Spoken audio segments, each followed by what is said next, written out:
Il est 8h31. Bretagne 5, l'invité de la matinale. Et notre invité en ce vendredi matin est Stéphane Desallier-Dupin. Il est conseiller régional, président de la commission des finances et également conseiller municipal de Lamballe-Armor. Et il est en direct avec nous ce matin. Voilà un petit saut de puce jusqu'au studio de Bretagne 5 pour être au micro de la matinale. Je vous en remercie. Bonjour. Bonjour à tous. Alors, Stéphane Desallier-Dupin, on va parler de politique. C'est ce que l'on fait chaque matin aux alentours de 8h30 sur Bretagne 5. Et on va commencer, j'allais presque dire, par les choses qui fâchent. Le 49.3, on en parle beaucoup aujourd'hui, et de ces motions de censure. Motions de censure qui n'ont pas été votées par les Républicains. Pourquoi ? Moi, je crois que les Français ont élu un président de la République. Alors, certains peuvent dire mal élu, mais enfin, le fait est qu'il est élu et qu'il n'y a pas de débat, qu'ils ont élu une assemblée telle qu'elle est aujourd'hui, et qu'en l'état, ils attendent que leurs élus, président de la République, gouvernement nommé et Parlement, puissent travailler au service de l'intérêt général. On n'a pas besoin d'une instabilité permanente. En revanche, on a besoin de réapprendre à faire la loi. C'est-à-dire qu'aujourd'hui, nous vivons depuis 60 ans autour ce qu'on appelle le fait majoritaire. C'est-à-dire qu'il y avait une majorité absolue à l'Assemblée nationale depuis 62. Là, il y a une majorité relative. Eh bien, très bien. Retrouvons, quand il y avait une majorité absolue, la loi descendait du gouvernement, elle était modifiée à la marge et était exécutée. Là, ce n'est plus le cas, mais c'est simplement dans l'histoire de la France, très régulièrement, l'activité parlementaire permettait vraiment de produire la loi. C'est la possibilité qui nous est offerte aujourd'hui, sous réserve que la maturité des uns et des autres puisse nous permettre de le faire. Il faut retrouver le goût du travail parlementaire, le goût de la délibération, souvent loin des postures, pour produire la loi. Le Parlement a l'occasion, là, de produire, lui, la loi. C'est à saisir. Notre régime, il est parlementaire, qu'on le veuille ou non. Il n'est pas le parlementaire dit tempéré, mais il est parlementaire.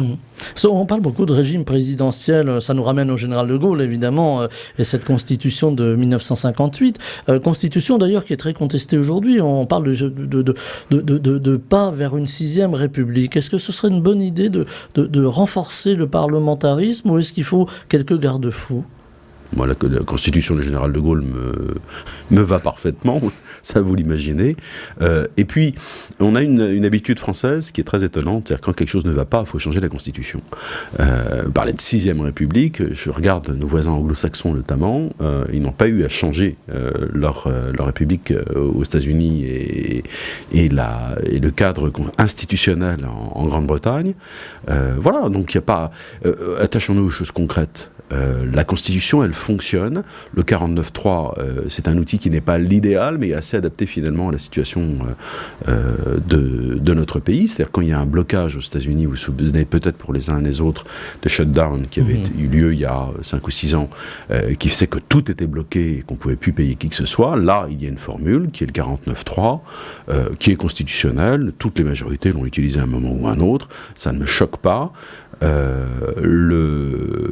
Il est utilisable quand on veut sur des questions budgétaires une fois par session sur le reste. Bon, voilà. Attachons-nous à produire un travail parlementaire au service des Françaises et des Français d'abord. Est-ce qu'il faut limiter justement cette utilisation du 49.3 ? Parce que là, on en est déjà au 3e et a priori, ça va continuer dans ce sens-là. Il est limité, mais il est limité sauf pour la dimension budgétaire. C'est-à-dire qu'on peut l'utiliser tant qu'on veut dans la dimension budgétaire. Et en revanche, il est limité à une fois par année parlementaire, pour faire simple, en ce qui concerne le reste. Bon, moi je veux bien qu'on discute des questions institutionnelles et constitutionnelles, c'est passionnant, mais je ne suis pas tout à fait convaincu que nos concitoyens qui ont des problèmes de pouvoir d'achat, ça les passionne. On va en parler justement du coût de la vie, du pouvoir d'achat dans un instant, et puis des réformes quand même, parce qu'on a cette réforme de l'assurance chômage, cette réforme des retraites qui inquiète beaucoup. Est-ce qu'il va falloir travailler plus longtemps ? Est-ce que, on va faire aussi un peu, pardon le terme est peut-être un peu fort, mais une forme de chasse aux chômeurs. Voilà, il y a ce ressenti dans la société. Sur les retraites d'abord peut-être. Sur la retraite, oui. Sur les retraites, pour le moment, les caisses sont équilibrées. Simplement, c'est la projection qui ne l'est pas. Ce que je veux dire par là, c'est que faire passer ça sous la forme d'une urgence ne me semble pas forcément, en l'état, juste, et je pense qu'on peut avoir le temps de laisser s'installer un débat pour arriver... Alors, un consensus en France, on a toujours une difficulté, mais au moins pour qu'il y ait eu un échange et que pour les bonnes idées sortent à un moment ou à un autre. Ce que je constate, c'est que le gouvernement précédent et le président de la République s'étaient engagés vers une usine à gaz qui était la fameuse retraite à points où on changeait tout, et que à l'époque, le président Macron avait tendance à ridiculiser la technique qui est en place aujourd'hui. Il est revenu là-dessus. Bon, j'allais dire à tout pécheur miséricorde. Le fait est qu'aujourd'hui, les questions qui se posent, notamment, sont les questions du travail des seniors. Et je crois que là, on commence du travail des seniors et de la pénibilité, mais on reviendra sur la pénibilité également. Sur le travail des seniors, je crois qu'il y a une vraie question parce que vous voyez bien que dans la société française, singulièrement à partir d'un certain âge, bien on va se dire qu'on va changer les gens, j'allais dire. Et donc on se retrouve avec plus de la moitié d'une tranche d'âge au-dessus de 62 ans qui est de facto au chômage. Moi je pense que plutôt que d'être dans une logique de coupure, je suis un jour en activité et le lendemain complètement à la retraite, un système de glissement, de tuilage serait de nature à faciliter les choses. D'abord en termes de revenus pour les retraités, ensuite pour sans doute gérer des questions de fatigue qui sont des questions tout à fait légitimes à un certain âge, et enfin pour détendre tout ça, notamment dans la transmission de l'expérience de la personne la plus âgée aux plus jeunes. Voilà. Donc mais comme d'habitude, ne soyons pas dans les grandes idées, rentrons dans le détail des choses, rentrons un peu dans la technique. Comment est-ce qu'on peut permettre ce tuilage ? Comment faire une transition en douceur, finalement ? Moi, je crois que beaucoup de nos contemporains ont souffert d'un départ en retraite brutal. Ce serait une façon d'atténuer cette brutalité. Ce serait une façon aussi de permettre, comment dirais-je, d'éviter en partie l'effet de fin de carrière au chômage. Et je ne suis pas sûr que ce tuilage soit plus cher pour la société, collectivement, que ne l'est aujourd'hui le nombre important de plus de 60-62 ans au chômage. Voilà. Sur la réforme du chômage, justement, aujourd'hui, il y a cette angoisse des chômeurs on entend dans les conversations aujourd'hui, ça y est, la chasse aux chômeurs est ouverte. Alors le terme est peut-être un peu fort, mais est-ce qu'il faut réellement toucher à ce chômage, enfin en tout cas mener une réforme pour aller vers une autre forme d'indemnisation, je vais y arriver, c'est vendredi, d'indemnisation, et aussi peut-être un autre rapport à l'utilité au travail. J'entends par là, est-ce qu'il faut demander aux chômeurs de donner des heures, par exemple, pour la collectivité ? C'est aussi une idée qui fait son chemin. Des éléments de contexte. On nous parle de plein emploi. Dans nos secteurs ici, c'est sans doute la réalité en l'état, c'est-à-dire que avec grosso modo 5% de chômage, quand on intègre notamment ceux qui sont en situation de transition entre deux emplois, on y est sans doute. Okay ?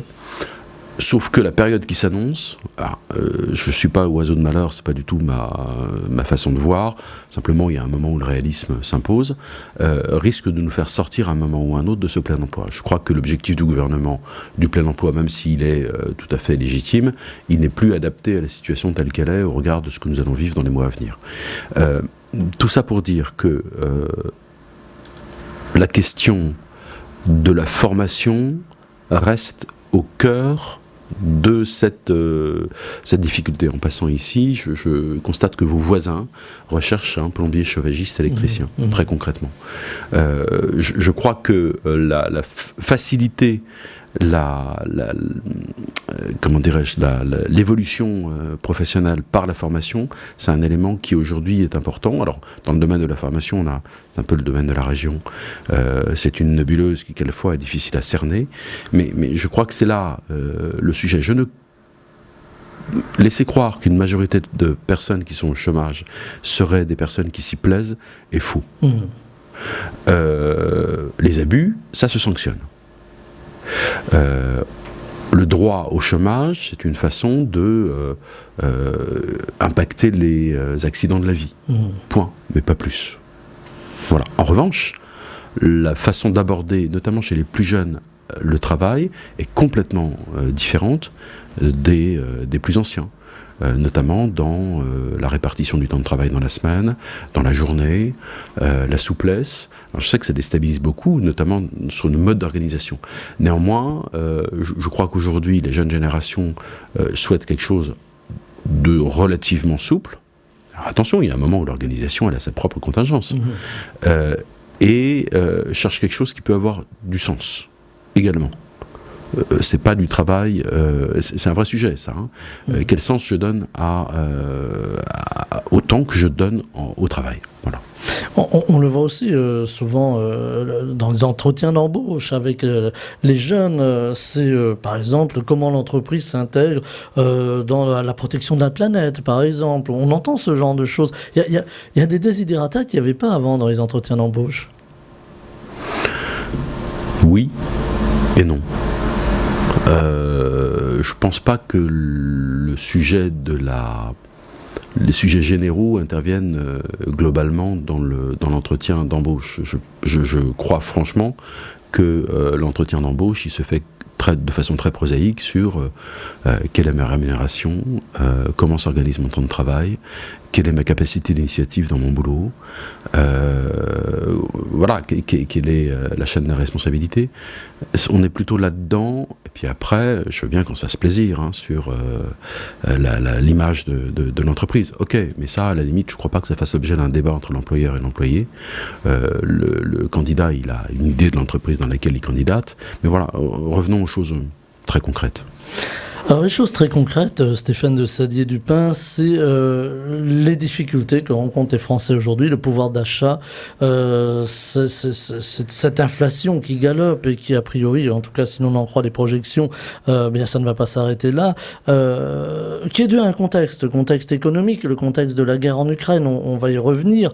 Il se trouve qu'aujourd'hui, eh bien les citoyens français ont du mal à payer leur électricité, ont du mal à se déplacer parce que le coût du carburant est reparti à la hausse. Ça, ce sont des choses concrètes. Est-ce qu'il y a urgence à trouver les clés pour essayer de maintenir quand même ce pouvoir d'achat que les Français réclament, appellent de leur vœu, parce qu'aujourd'hui, le panier de la ménagère, comme l'on dit, a quand même subi un sacré coup.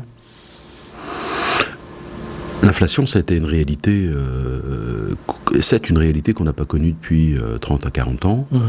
Simplement, c'était une réalité avant. Bon. Les vraies victimes de l'inflation sont ceux qui vivent de la rente. Alors, quand on dit la rente, on imagine des rentiers extrêmement riches. La rente, c'est également la retraite. C'est-à-dire que celle-ci n'évolue pas. Autant les salaires évolueront mécaniquement à un moment ou à un autre, autant ceux qui vivent d'une pension de retraite, par exemple, eux auront de vraies difficultés. Ensuite, on a la situation singulière du carburant, qui est de la taxe, on est d'accord. C'est-à-dire que là, on est dans un système qui est très singulier, où on a taxé un client captif, qui ne peut pas faire autrement que mettre du carburant dans sa voiture, et qui, de fait, paye un petit peu plus de 40% de taxes, voire de la taxe sur la taxe. Il faut les faire baisser, ces taxes. Nous, ce qu'on avait souhaité, c'était avoir un plafonnement en disant que ça ne peut pas dépasser 1,50 € le litre, ce qui était déjà important. Aujourd'hui, on tutoie les 2 €, et qu'au-delà, au-delà, c'est de la taxe en moins qui rentre pour l'État.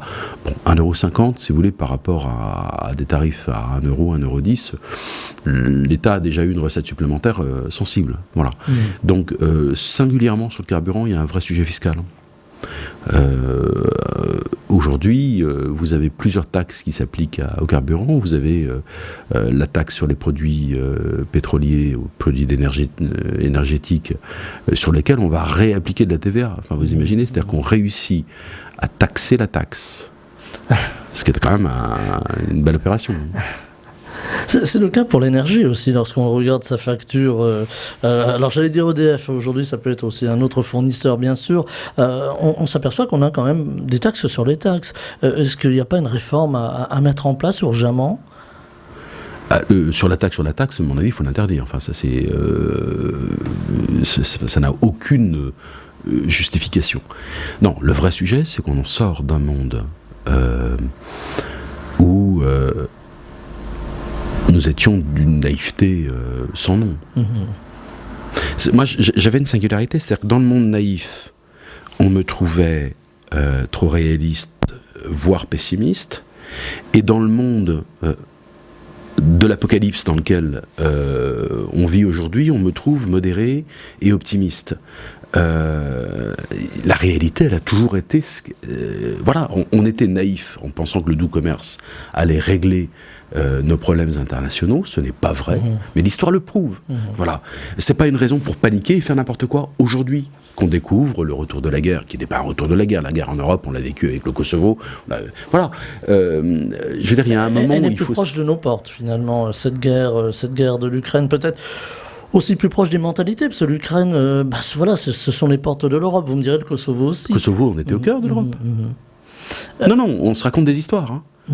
Simplement, il faut être... la guerre fait partie des contingences. Elle n'est pas souhaitable, c'est pas ça du tout le sujet, mais ça fait partie des contingences de la vie des hommes. Voilà, et simplement, on découvre une espèce de sortie de naïveté, violente pour certains, qui amène d'ailleurs à passer du tout au tout, d'une espèce d'optimisme béat à un pessimisme dépressif, ni l'un ni l'autre. Voilà, on ne va pas faire dans le pessimisme dépressif, on va rester réaliste, Stéphane de Sady-Dupin, mais cette guerre en Ukraine qui est ressentie comme une véritable agression pour l'Europe, elle a aussi peut-être resserré les fondements de l'Europe. On a vu des pays qui étaient très divergents sur différents sujets, être d'accord pour pouvoir aller donner un petit coup de main aux Ukrainiens en se disant, voilà, l'Ukraine oui, Poutine non. Pardon d'avoir un esprit de contradiction, mais quand je vois le jeu de l'Allemagne... Alors on va y venir, l'Allemagne... Non, mais il y a un petit sujet. Moi, je veux bien qu'on dise que l'Europe ceci, l'Europe cela, et qu'elle s'est terriblement resserrée dans ce conflit. Enfin, l'Allemagne vient de voter 200 milliards, adopter 200 milliards de boucliers tarifaires répartis entre les industries et le particulier. Je vous rappelle, il y a quelques années, les autres pays d'Europe qui suppliaient l'Union de pouvoir mettre en œuvre un certain nombre de mesures de protection, et l'orthodoxie budgétaire allemande leur refusait cette possibilité, ou alors il fallait négocier des heures. Là, ils l'ont fait par leur propre volonté, sans demander à qui que ce soit. Donc, idem, pas d'optimisme béat, de type c'est merveilleux, l'Europe c'est comment, c'est complètement resserré dans cette histoire.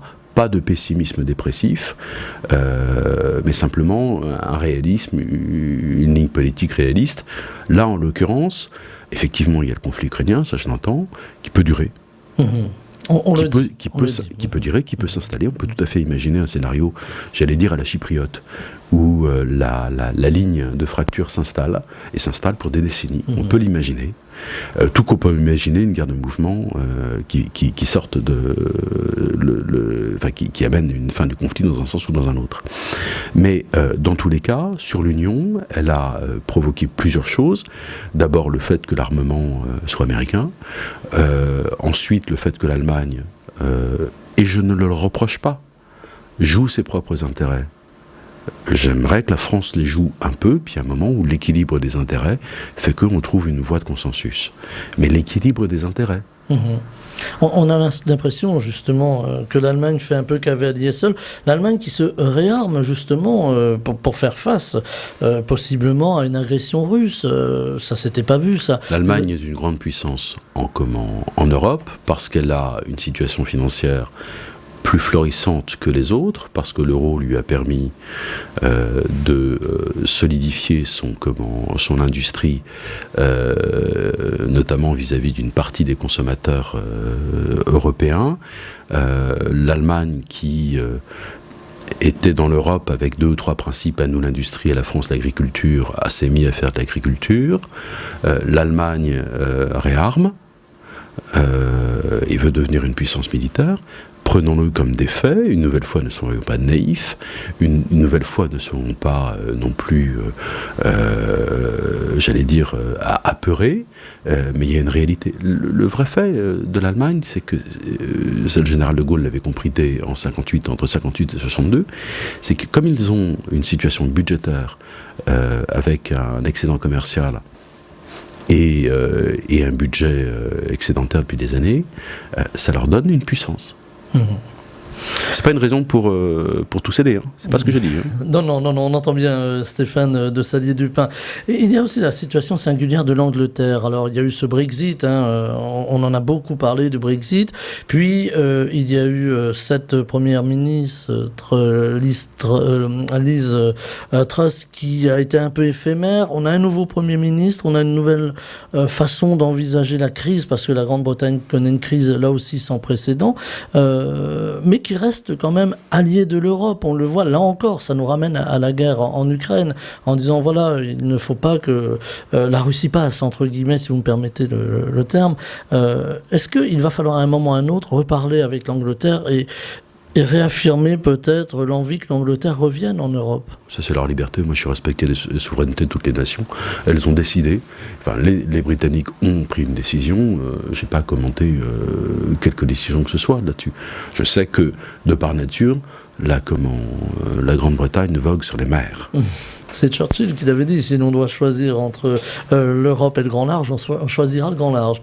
Donc voilà, on n'invente rien. Il y a aussi cette montée des votes protestataires, des votes extrêmes en Europe. Est-ce que c'est quelque chose qui vous interpelle? Parce qu'aujourd'hui, on voit la Suède qui a mis en place un gouvernement d'extrême droite. On voit l'Italie aussi qui met en place une première ministre qui n'a pas caché ses accointances pour Mussolini à une certaine époque. Est-ce que c'est quelque chose de nature à déstabiliser l'Europe, justement? Ça révèle des choses. Ça révèle le fait que la façon technocratique de mener les politiques, incompréhensible de nos concitoyens, amène à cela. Je crois que le vrai sujet est là, les fractures, mais vous trouverez ça chez un géographe comme Christophe Guilly, un sondeur comme Jérôme Fourquet. Les fractures, elles traversent la société entre ceux qui sont censés savoir et ceux à qui on dit qu'ils ne savent rien. Alors c'est un peu dialectique ce que je vous dis, mais malheureusement c'est ça le sujet. Vous avez une espèce d'élite qui, lorsque vous ne comprenez pas, vous explique qu'ils vont faire, je cite, c'est insupportable, de la pédagogie. Sous-entendu, tu es trop idiot, et là je mesure mes mots, pour comprendre, mais comme je suis une personne modérée, je vais te réexpliquer.